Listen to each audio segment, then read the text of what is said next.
Hello and welcome to Bespoke Unit. I'm CP and in this video I'm reviewing the Perdomo Champagne Noir.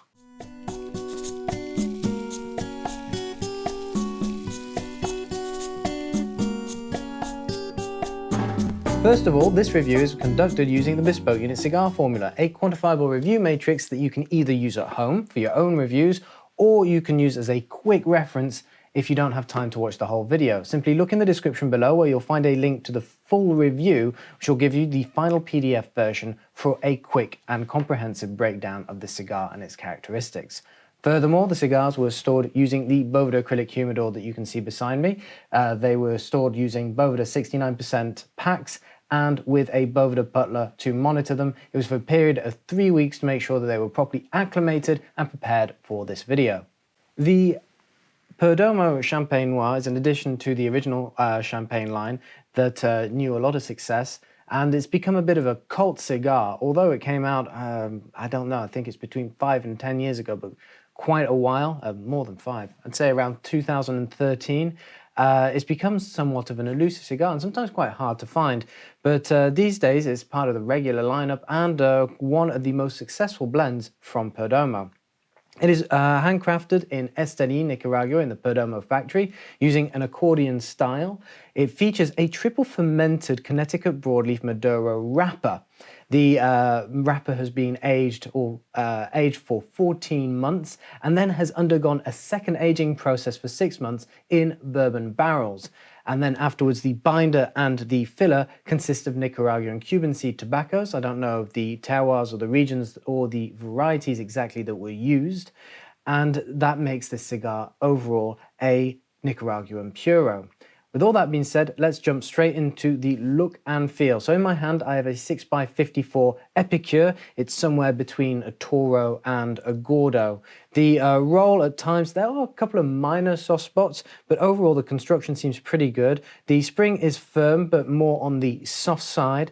And then when you're looking at the hue of the cigar, it's sort of a mottled tawny with occasional black splotches if you look really close. There is an oily sheen that reflects the light, and the veins appear overall somewhat refined, but you can find the odd rustic coarseness in certain areas. But generally speaking, this is more refined than I remember it. And then when it comes to the full aromas off the foot, this is quite rich in aroma, in fragrance. You're looking at a combination of tonka bean, some cacao, and also a hint of fruity raisin. This leads me on to the Prelight. As you can see, I've already cut this using a guillotine. The airflow is excellent. You've got a perfect draw. The flavors are very rich on the dry draw, and they consist of the same raisin as experienced earlier, as well as the tonka bean, but we also have an addition of hickory that just adds a bit more of this gourmand booziness that you could perhaps detect off the tonka and raisin. So I suppose the next thing is to light this up, and I'll see you in a minute. So I'm finishing the first third here. As you can see, overall, really nice ash, quite strong, great backbone, but some irregularities on the burn line. It has been a little bit angular throughout most of the smoke, throughout most of the first third, but it was overall straight, but now we're starting to get the odd runner. That's no big deal. I'd rather refrain from touching it up just yet, but I might have to touch it up if this gets any worse. In terms of flavor, we're looking at quite a simple accord of espresso and cedarwood. Normally I refrain from mentioning cedarwood because it seems like such an obvious choice, especially when cigars are stored in cedar. But as you can see with the Boveda acrylic humidor, that's not the case right now. But the flavor is certainly there. And we also have, again, don't want to be influenced by the fact that it's been aged in bourbon barrels for 6 months, but we do have a certain caramelized booziness. What's quite interesting about this is that we had previously reviewed a number of different Perdomo cigars, such as the 20th anniversary range, and those were also stored for varying different times, some of them as many as 10 months in bourbon barrels, and I didn't really detect any distinctive boozy notes or any of the bourbon notes, and in this case I do feel that they're much more present. That being said, they're not distinctive, it's not overt. There is certainly caramelized essence in there, but it's not a specific note per se. Overall, the first third, despite being a simple espresso and cedar accord with hints of caramel, it's still incredibly pleasant and quite complex in that sense. There is a velvety mouthfeel as well. It's quite creamy on the tongue, and you're looking at a medium to full body experience. Let's see how we progress once we get to the second third, which will be around the halfway point. I'll probably have to remove the band when I get there.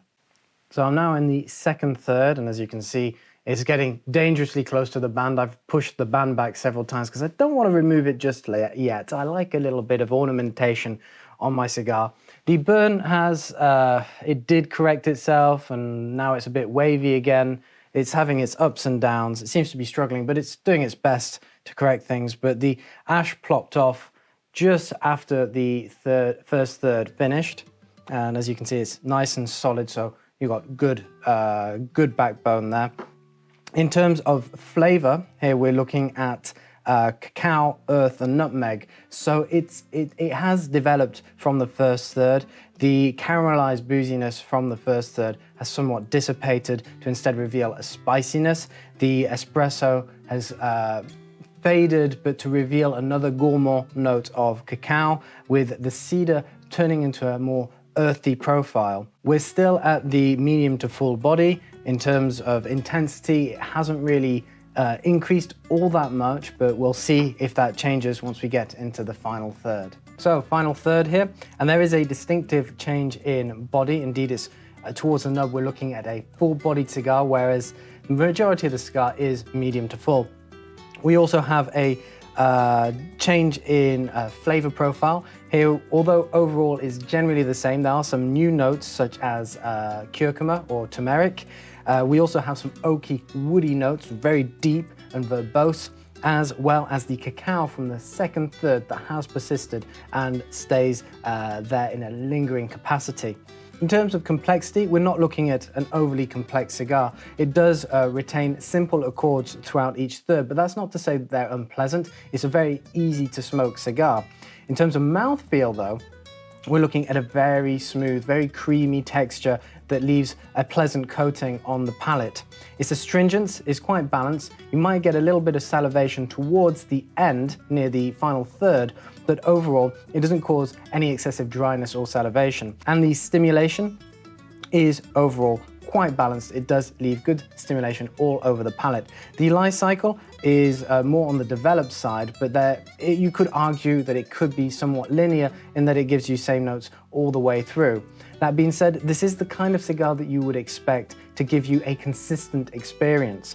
Then when it comes to the finish is quite lingering. It does last for a while on the tongue and does leave you a good opportunity for a palate cleanser.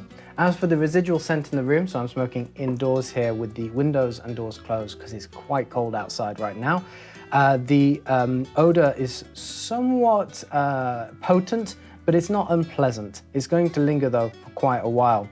This leads me on to the overall experience of the cigar. So first of all, in terms of band, here you have this quite regal looking band, although the color scheme is a little bit tawny, I'd say. It would be perhaps time to update it, I don't know. But it's still very stylish and something you could certainly expect to use for a variety of occasions. The box is very elegant, well made, it's beautiful. If you look in the description below and head to the full written review, you'll see pictures of it. It's made with some composite wood, but there's also elements of solid cedar in there as well. The value for the cigar though is excellent. We're looking at $8.75 for a single epicure like this. And if you buy a box of 25, you could probably get each single for a little bit less. I've seen some prices that go as far down as $7.50 a stick.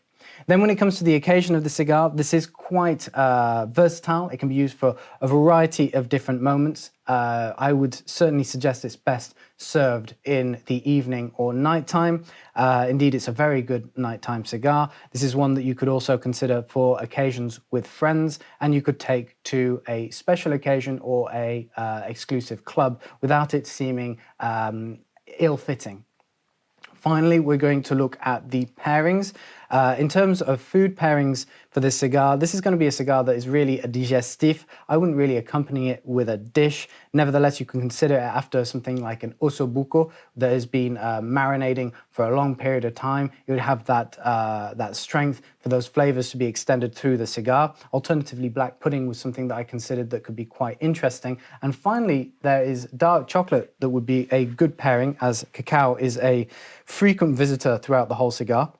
I would consider something like this by Argent Cove, which is a saffron dark chocolate, which has pieces of whole saffron in there, which adds a nice spicy element which would accord well with the cigar.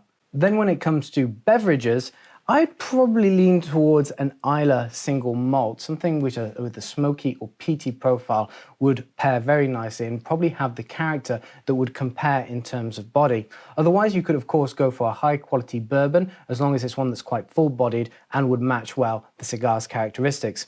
Alternatively, of course, with espresso being a note in the first third, you could consider a long coffee. I'd suggest something like an Americano or even a long black. That's all from me today. I hope you've enjoyed this video. If you have, give us a like, give us a subscribe, and leave a comment if you have any questions about the Perdomo Champagne Noir, or if you want us to review any other cigars. Until our next video, head to bespokeunit.com and see all the other men's lifestyle subjects that we cover. I'm sure that there'll be something that you will enjoy.